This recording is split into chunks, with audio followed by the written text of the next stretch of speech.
With Lucky Land Slots, you can get lucky just about anywhere. Dearly beloved, we are gathered here today to... Has anyone seen the bride and groom? Sorry, we're here. We were getting lucky in the limo and we lost track of time. No, Lucky Land Casino, with cash prizes that add up quicker than a guest registry. In that case, I pronounce you lucky. Play for free at LuckyLandSlots.com. Daily bonuses are waiting. No purchase necessary. Void where prohibited by law. 18+. Terms and conditions apply. See website for details. Hello and welcome. It is Eric Erickson here. The Eric Erickson Show. The phone number is 877-97-ERIC. 877-973-7425. Should you wish to be on this here program, I'm going to go really can I say off the reservation without getting canceled these days? I'm going to go there. So before I do, I want to take Bill's phone call. Bill, welcome to the program. Hi, Eric. Thank you. Yesterday you were talking about the Republicans probably retaking the House of Representatives, and the assumption was that Kevin McCarthy would become the Speaker of the House. My wife and I both have never thought that he was very good, and your statement was you thought he was an empty suit. Why would it have to be Kevin McCarthy? Why couldn't we find somebody like a Jim Jordan who actually would be a good Speaker of the House? That would be Jim is actually my preference. So the reason is because Jim Jordan alienates himself from the moderate Republicans, so he can't get a majority. In the moderate Republicans, they can't get a majority. Kevin McCarthy is the only one principleless enough to unite to the moderates and the conservatives, I'm afraid. And typically the way it works is when you're the leader of the party in the House, you're the one who's gotten those votes, and so they'll put you in as Speaker when you take the majority. It was the same way Nancy Pelosi for years was the minority leader. When they won, she became Speaker because she could get the most votes. It's kind of a damning indictment, though, in that in Pelosi's case, it really is. She became the Democratic leader because she could unite the left and far left of the Democrats and build policy agendas that they shared. McCarthy actually can't do that. What he can do is say to the moderate and the conservative Republicans, I'll just stick my finger in the wind and go whichever way y'all persuade me to go. And so both sides realize they can play him. It's just, it's sad. That's the problem. It is Bill. sad. That's exactly right. Jim Jordan would be the best. Amen. One other question locally. Has the state redrawn the districts? I live in East Cobb County and didn't know where we were going here. They have. There is a lawsuit. Obviously, the Democrats aren't happy. There is a lawsuit. I don't think the lawsuit will be very successful given how they did it. They actually were very conservative. The Republicans probably at the state level in Georgia could have gotten one more Republican seat out of it. The reason they didn't, though, is because they're looking at the demographic changes in the state and are thinking if we play it safe here with the House and the Senate in Georgia's legislature and the congressional seats, that we'll be able to maintain control for the next 10 years without a major population flip in the state. A lot of people wanted them to go more aggressive, and I actually buy their argument that given the demographic shifts of Atlanta, had they gone more aggressive in carving up new Republican districts, you would find that a lot of those districts within the next 5 years become Democrat, and they'd lose control of the legislature before the next census drawing. So I thought it was a smart move. There is a lawsuit pending, but I think they're going to be able to go forward with the elections. Now, I want to move on. Y'all, occasionally, I got to speak inside the house. There's this statement in Scripture that a prophet is not welcome in his hometown. My favorite book of Scripture is Amos. I really like Amos. Just full disclosure here, we're not doing deep theology here right now. You just follow along with me, please. I like Amos. So Amos is actually the first of the prophets. Some people say Jonah. They were about the same time, but most believe, given some of the references in where Jonah was and Amos, that Amos is actually the first prophet. He's a minor prophet in the Bible. Small book, my favorite book of the Bible. And Amos is from Judah, and he seems to be somewhat of wealth. He's a farmer, but it looks more like, given some of his references to him in this book, he's a plantation owner, so he's kind of wealthy. And there are, at the time, I didn't realize this till I went to seminary, and I don't think I've ever heard a preacher say this, but there were schools of prophets. So you actually, as a career, you could go be a prophet.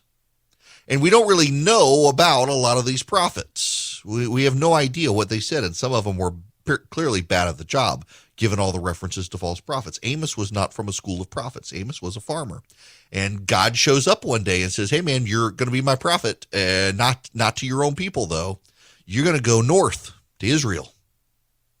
And so Amos heads north and basically tells them, your days are numbered, you're coming to an end, you're all going to die. Not exactly well received to a bunch of people who are really, really rich.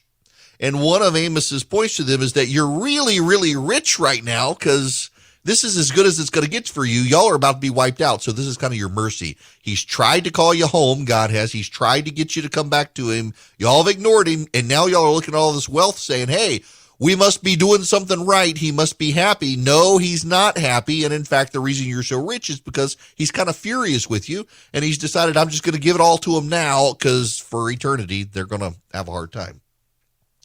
And the high priest up north says to Amos, you know what? Get out of here, guy. I'm cashing in up here, telling the king what he wants to hear. No, nobody wants to hear your message anyway. Go on back home, and maybe you can make some money there. And it's clear they were all in on the money. Nobody wanted to hear his message.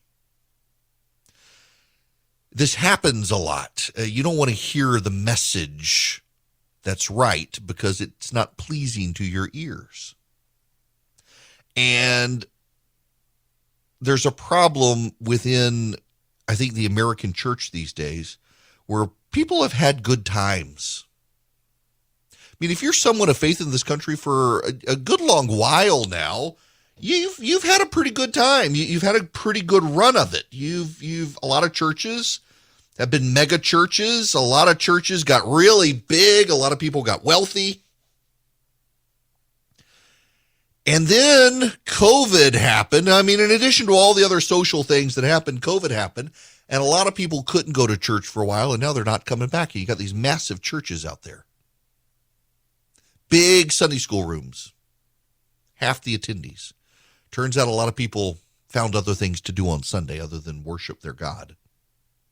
I mean, we found this out in the last number of years or so. A lot of the people who consider themselves Christians, they used it more as an ethnic identifier than as actually a saving faith in their God. They were more likely to darken the door of the marina on their way to put their boat in the water on a Sunday morning than go to church on Sunday. Bass fisherman Christian. Nothing wrong with being a bass fisherman Christian if you actually are going to church on occasion. Calling yourself a Christian doesn't make you a Christian. Well, within evangelicalism these days, there's a fight. David Brooks has a piece of the New York Times, The Dissenters Trying to Save Evangelicalism from Itself. Some of these people are my friends. And they have real concerns about what's going on within the American church. Some of these people I don't think are hostile to evangelicalism. Some of them are hostile to Christian orthodoxy. One of the people highlighted here is, what's her name? Kristen Kobes Dumez. You may have heard of a book, Jesus and John Wayne. And this historian who claims to be of the faith engages in deep historic revisionism that's not based on fact to claim that, for example, the idea of complementarianism is a modern American invention. It's not. She has said a number of things recently that expose her as someone who actually has, her problem is not with the evangelical church in America. Her problem is with Orthodox Christianity. She's a pretty progressive person who says a lot of terrible things about evangelicalism, and really what she means is about the faith itself, but yet a lot of people have embraced her criticisms because they don't like the church either, and they're happy for her to tear down evangelicalism. And unfortunately, I have some friends who've kind of embraced her critiques from within the church, thinking, yeah, I don't much like evangelicalism. She's got a lot of merit to her case. When you actually dig deep, she's got a lot of hostility to the faith at all. But what's happening right now, a lot of this is performance. A lot of it is performance. A lot of it is not speaking lovingly to each other. It's actually speaking kind of angrily to each other so that your side, your tribal side, gives you an attaboy. I think in some cases in life, we can get radicalized by our critics. When people come after us nonstop, we tend to start getting mad at those people. And when those people who are at us constantly come from what used to be inside our house, we go stand outside the house and start throwing rocks at the house. It's human nature. Within the American church, there's this phenomenon going on right now, and I've written about this today. And it is these groups of people who are defining themselves tribally, many of them friends of mine on all sides, and they're just throwing rocks at each other. They're not trying to be edifying. They're not trying to hold each other accountable. I mean, that's what they say they're doing. You know who's least likely to get someone to be held accountable? Someone who drips with disdain for the person who's trying to be held accountable. You want someone to change their ways. You know, the least likely ability to change someone's ways is to hate on them all the time. So there's this guy. He's a Christian guy out in Dallas. He's gone woke. He's gone hard left on stuff. And I tried to engage with this guy on social media for a while. And the only time he would show up in my direct messages is when I tweeted something politically he disagreed with. How is this advancing Jesus? Those were his tweets. How is this edifying to God? How can you say this as someone who believes we're all created in the image of God? You're harming your witness. I didn't know who this guy was. He never reached out to say, hey, how's the family? How's life? How's the job? What can I pray for? Never once did that at all. The only time he wanted to show up was to lecture me that he disagreed with me. And most of the time it was political things he disagreed with. And because he disagreed with them, somehow, bad Christian, bad. You know, I finally blocked him. And I told him why I was blocking him. I was like, look, I reached out to a lot of people who I know, some of whom are friends of yours, and they all said, you've kind of let your critics radicalize you. You've kind of let your politics shape your faith, and you can't even see it, so it's time to block you. And that's my favorite one, are the people who really are letting their politics shape their faith. And not only can they not see it, but they get mad at you for pointing it out. This is happening so much. Y'all, I got to tell you, if you're defined or know people defined by their online persona, you probably either need to have an intervention with yourself or with them. I've been there. I know this. Life is too short to be defined by your temporary online persona. You're not always online. You're in the real world at all times. Probably define yourself by the real world. But more than that, can people on the same side just give each other a break? Can the people who are inarguably conservative who don't like Trump and the people who are inarguably conservative who do like Trump just stop fighting with each other long enough to actually make relevant points about the other side, please? Can the people who are within the church, objectively so, who don't like each other, can y'all just shut up about each other for a moment to actually maybe pray for each other, maybe actually deal with secular study? Because you know what? The world hates you both, but some of you want the world to embrace you as you critique the church, and some of you really want everybody to hate you except for those within your Christian tribe so that you can pat yourself on the back and say, see, I must be saved because everybody hates me. And the Bible says the things of the world hate the things of God. Well, everybody in the world hates me, therefore I must be loved by God. No, you're just a biblical donkey. It's getting really exhausting. Maybe, just maybe, if you are constantly throwing rocks inside your own house, maybe try throwing rocks outside the house for a little while, or you know what? Just shut up and pray. I want to cut corners and just get to the chase. A lot of you hear podcast ads and radio ads for Bull and Branch, and you're thinking, they're just telling you it because they're getting paid. I'm actually telling you it because I'm a customer.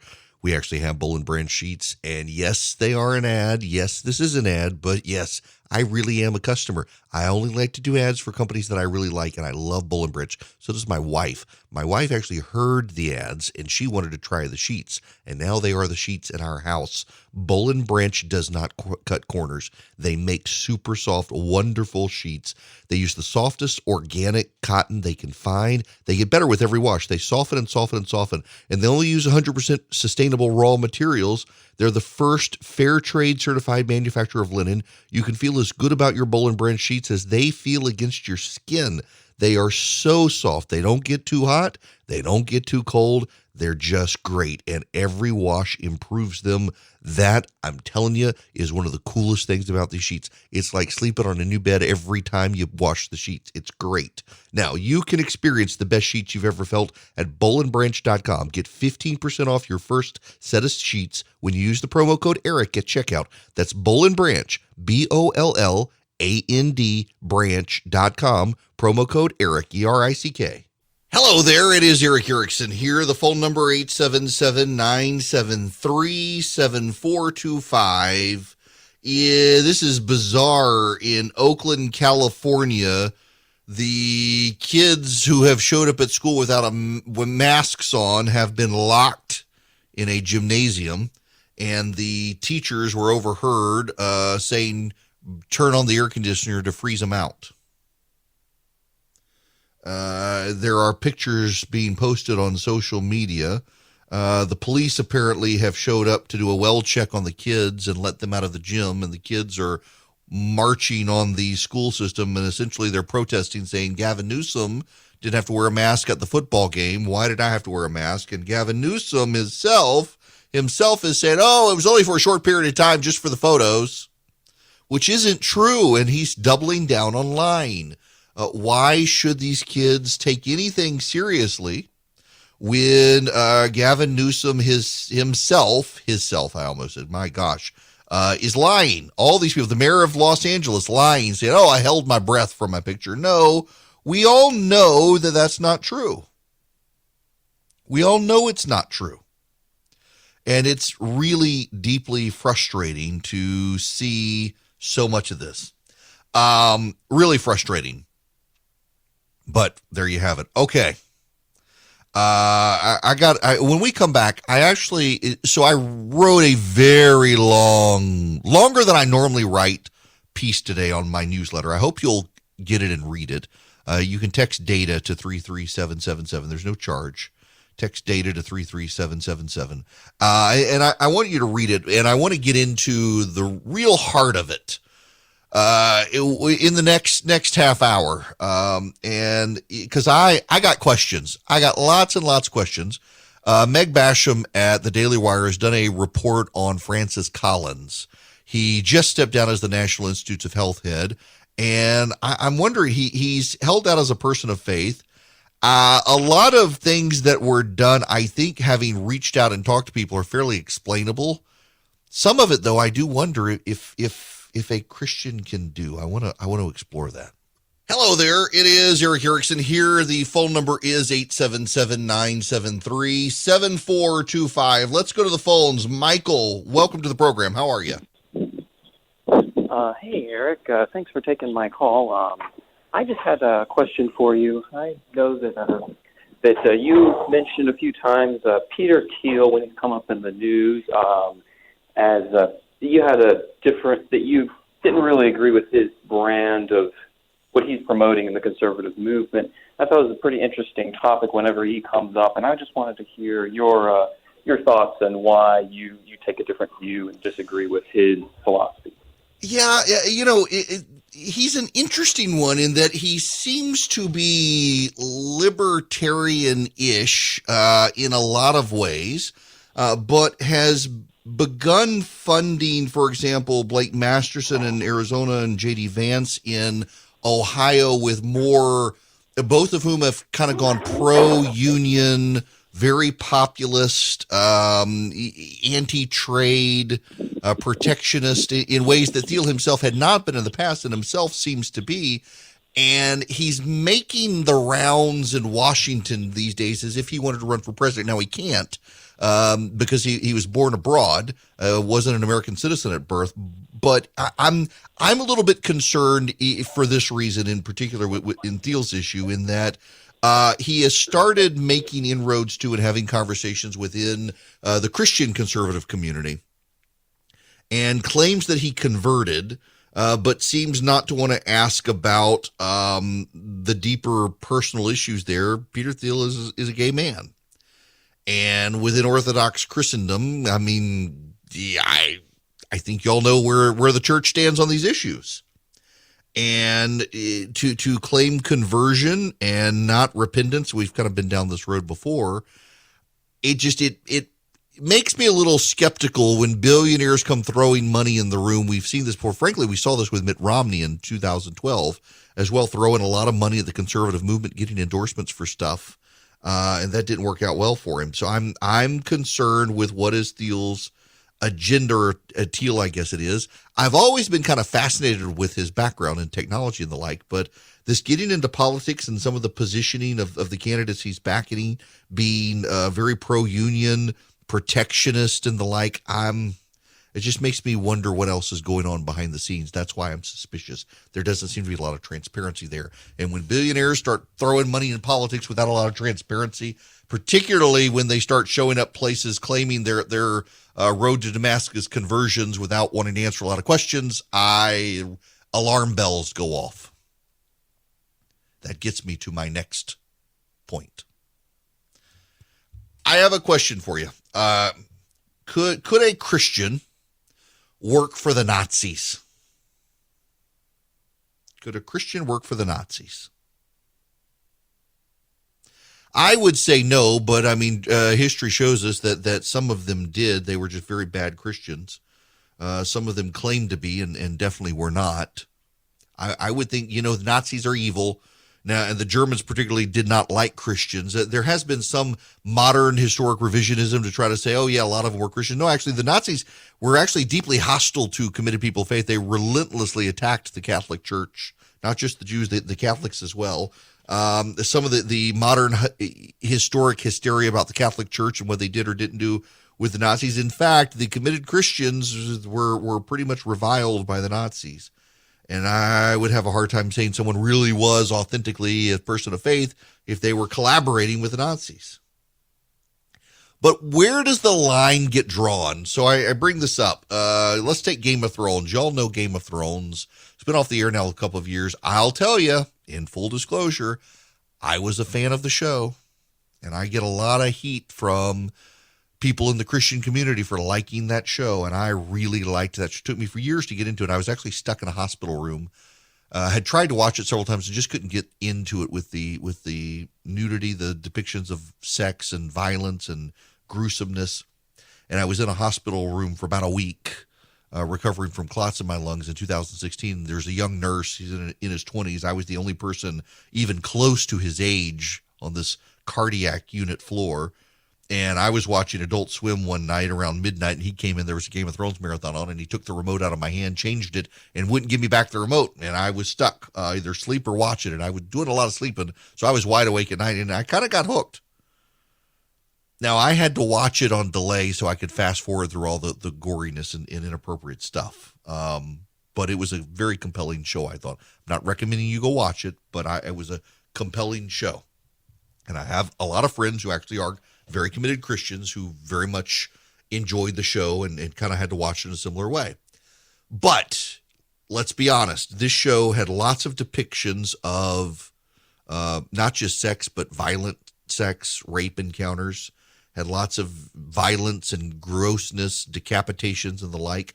Could you be in charge of Game of Thrones and be a committed person of faith? Or should you say, nope, I'm out. If y'all aren't going to change it, I got to leave? Could you? Now, let's say you say no. What about being in charge of HBO? Because then it's not just Game of Thrones, it's all the other stuff too. Okay. What about being in charge of Time Warner? I mean, Time Warner doesn't just have HBO. It's got Skinamax as well. It's got all this other stuff. It's got CNN. What about in charge of AT&T? Because AT&T bought Time Warner. Where do you draw the line on this? Or do you have to say, I don't think I could do it, but I got to give some liberty there? Let's take Randall Stevenson, the CEO of AT&T, who bought Time Warner. I was having a conversation with a friend of mine yesterday about this particular issue, that when AT&T bought Time Warner, a number of people told him, you got to watch Game of Thrones and do something about it. This is deeply deviant stuff. You, being a person of faith, you need to get rid of it. He watched it, was appalled.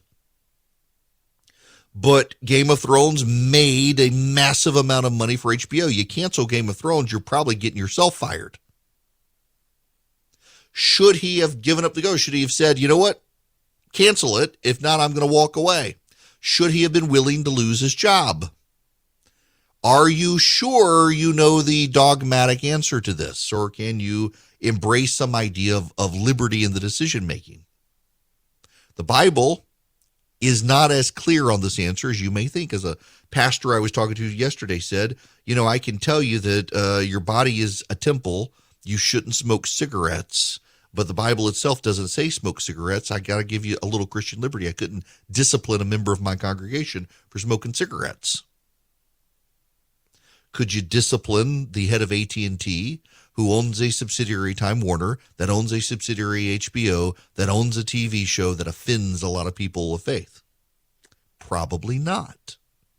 And also, would you prefer to have a believer in the position of CEO than a woke? AT&T is the number one donor to pro-life politicians in America who passed fetal heartbeat bills. Did you know this? In large part, it was because of the culture Randall Stevenson put in place. Now, he's no longer the CEO. But what if the people in the Christian community were successful at throwing Randall Stevenson out the door, saying, oh, you can't do this, you got to quit because of Game of Thrones. If you're not going to end Game of Thrones, you got to quit. What if they were successful? Probably have someone more hostile to faith. In fact, the culture at AT&T, I'm told to some degree, has been shifting slightly, and they may be more prone to being less open to people of faith. It's something we don't talk a lot about, but it's come up in light of Francis Collins, who just left National Institutes of Health. One of the things the National Institutes of Health does is it experiments on fetal tissue that is derived from abortions. I did not know this until I started looking into this. A reporter has called out a lot of Christians in the Christian community for propping Francis Collins up as a person of faith. And as I've explored this, I've concluded he actually is. He may be deeply conflicted. He may have some issues, but I don't doubt his faith is sincere. One of the attacks he's gotten is experimentation on fetal tissue. And the explanation I got is that the guidelines developed to experiment on fetal tissue were developed from the Reagan administration. And the Reagan administration consulted with Catholic bishops on what do we do with this stuff. And the conclusion was they had not been purchased. No one had been encouraged to get an abortion to get this tissue. It was not condoned. It was not paid for. It was not as a result of an experiment or anything like that. But like Genesis 50:20, what you meant for evil, God meant for good. The amount of research that has saved millions, if not billions, of human lives that have come from experimenting on this fetal tissue, God meant for good what you meant. God used for good what you meant for bad. And I think Collins, in the spirit of Christian liberty, can be excused for this because the National Institutes of Health did not arrange for the abortion, did not condone the abortion, did not seek the abortion, did not encourage the abortion, did not pay for the abortion, did not pay for the fetal tissue, but was able to acquire it and use it for testing on medicines. And virtually every vaccine out there is tested. Some are used to develop, many are just used for testing. And there is a difference between use and testing, I would argue, as well. The Catholic Church makes that distinction as well. That's why the Catholic Church is okay with the mRNA vaccines for COVID, because they weren't used, fetal tissue wasn't used to develop these vaccines. They were tested on it to make sure they wouldn't kill people. But Collins certainly is in a difficult position because NIH does a lot of things that I, as a person of faith, am offended by. It turns out, in my digging into this, that he himself does not approve everything at NIH. Even though he was the head of NIH, he didn't approve everything. There were budgets and programs that he did not check the box on. He did not say don't do or do. There were some that he did approve, and no one is calling into contention, it seems, any of the things he was directly in charge of. But there are other issues here as well. A lot of people are using the evangelical leaders connecting with Francis Collins to promote the vaccine as a way to attack the evangelical leaders. Here, and I suppose this is the point where, Philip, if you want to cut this up for Sunday sermon purposes, we can make this a short one. There is a concept of Christian liberty where you or I may disagree on something, but we have to let each decide his own. Drinking is one of those things. Baptists typically take a very firm approach on drinking alcohol. The rest of Christendom does not. It's Christian liberty. Can you be the CEO of a Fortune 500 company when parts of that company do things you disagree with? I think you've got to give Christian liberty as the answer here, that you may not like that Randall Stephenson, the CEO of AT&T, presided over a company that had a subsidiary that produced Game of Thrones, but would you far prefer him or someone else? And that gets me to Francis Collins at NIH. I would far prefer a believer to be in charge than someone who's hostile to faith. At least there are some things that could be guided, but probably there are more questions there than answers. What I think, however, is a great problem is that in America right now, a lot of people of faith are more divided against each other than they are the world. And this division happens a lot. In Scripture, we are often confronted with pairs or groups of people who are all unquestionably people committed to their faith, but do it in different ways. Mary and Martha is one of the great examples. But also, there were these 12 guys, we call them the apostles. One of them did things very, very badly and wound up hanging himself. And then they brought in another, and then Paul is brought in, and then James and Jude, Jesus' brothers.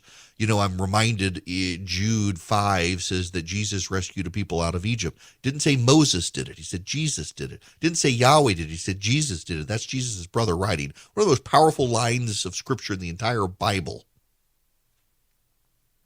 It's not a man who did it. It's God himself. There were all these apostles, and they did things in different ways. The apostle John, not to be confused with John, Jesus' brother, or James, rather, not John, James. The apostle James was the first of the apostles killed. He was hard-headed, stubborn, a firebrand, and he got himself killed.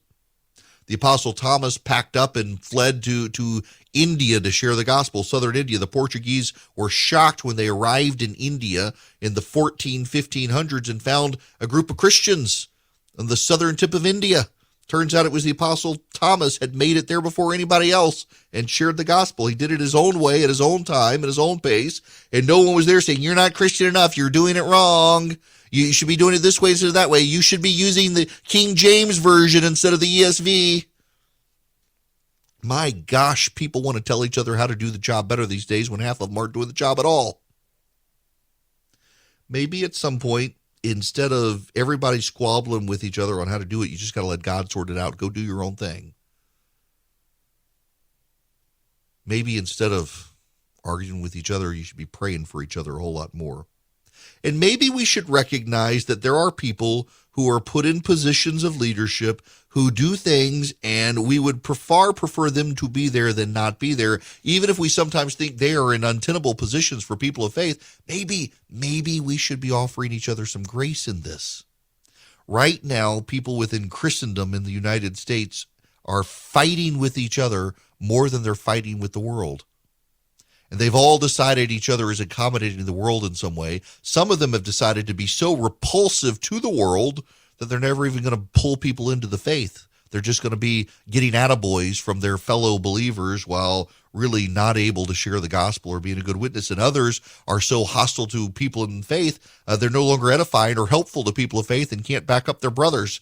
None of them on either side can really be known by the love they're supposed to have for each other. And maybe we should be rethinking that, and maybe we would all be doing a better job of this if we focused on loving our neighbors instead of telling each other how to do our jobs. Can you imagine the apostles sitting around yelling at each other over, you're not doing it the way I would do it, therefore you're not doing it the way Jesus would want you to do it? Really? Maybe that's why Thomas got out of Dodge and went to southern India. Maybe that's why we should just remember that we've all got a role to play and we need to play it instead of lecturing each other on the way we're doing our jobs. Maybe we should realize that God's sovereign and your mean tweet isn't necessary. Now, what may be necessary is cleaning the air, cleansing the air, getting the air fixed. That was where Eden Pure and its thunderstorm comes in. It is a great air purifier. In fact, you can get 3 of them for less than $200 right now by going to EdenPureDeals.com. If you click on my name, if you don't see my name, put Eric3 on the load screen at EdenPureDeals.com. If you see my name, click on me, Eric Erickson, and you can get the Eden Pure Thunderstorm 3-pack for less than $200. You'll save $200. You'll all 3 of them for less than $200, and you'll get free shipping. You get one for upstairs, one for downstairs, one for your car, your RV, your basement. They are portable. You hold them in your hand, you plug them in, and they pack a wallop. And better yet, they're filterless. You do not have to get a subscription to filters. You just wipe it out on occasion, and it works at cleaning the air. What you do, EdenPureDeals.com. You use my discount code ERIC3, E-R-I-C-K, and the number 3. There's no space. You don't write out the 3. You just use the number 3 on the keyboard, ERICK3, and you save $200, get 3 of them for less than $200, and you get free shipping. Hello there. Back to politics here for a minute. Actually, more politics here, but I got some thoughts on the Joe Rogan and Dave Chappelle stuff, interestingly enough, has cropped back up when we come back. But Dr. Oz, y'all, I can't believe Republicans would take this guy seriously, but he's making a big deal over David McCormick, a former hedge fund, had ties to China, and Politico has called him to task. During much of his 12-year run on television, the Dr. Oz Show had a lucrative sponsorship deal to promote the products of USANA Health Sciences, a company whose largest single market is China, where it also makes its goods. He exported his show to China. He made business trips to China, and you made YouTube videos and press releases about China and this company, and he's got a very pro-China relationship, and yet he's going on the warpath about his competitor having ties to China. Maybe none of us really need to be doing business with China if we can help it. It's 2022. Things are still crazy. Things haven't settled down. And now you got the Federal Reserve and interest rates. You got the economy. You got inflation. A lot of banks won't even return your phone call. Let's say you're a small business and you need a loan for $750,000 or higher. You see an opportunity where banks, they don't even want to see you. You want to buy a building, you want to build a building, reach out to the Frost family at First Liberty Building and Loan. They've been helping small businesses become big businesses since the 1990s. They want to help you if they can. So spend 10 minutes with them. See if you're a good fit for them and they're a good fit for you. Their website is firstlibertyga.com. That's firstlibertyga.com. Again, you need a loan, $750,000 or higher. You're a small business and you see an opportunity to grow. Share it with the Frost family and see if they can help you. Firstlibertyga.com. That's firstlibertyga.com. First Liberty Building and Loan can help businesses nationwide become bigger businesses. Lucky Land Casino, asking people, what's the weirdest place you've gotten lucky? Lucky? In line at the deli, I guess? Aha, in my dentist's office. More than once, actually. Do I have to say? Yes, you do. In the car before my kids' PTA meeting. Really? Yes. Excuse me, what's the weirdest place you've gotten lucky? I never win and tell. Well, there you have it. You can get lucky anywhere, playing at LuckyLandSlots.com. Play for free right now. Are you feeling lucky? No purchase necessary. Void where prohibited by law. 18+. Terms and conditions apply. See website for details.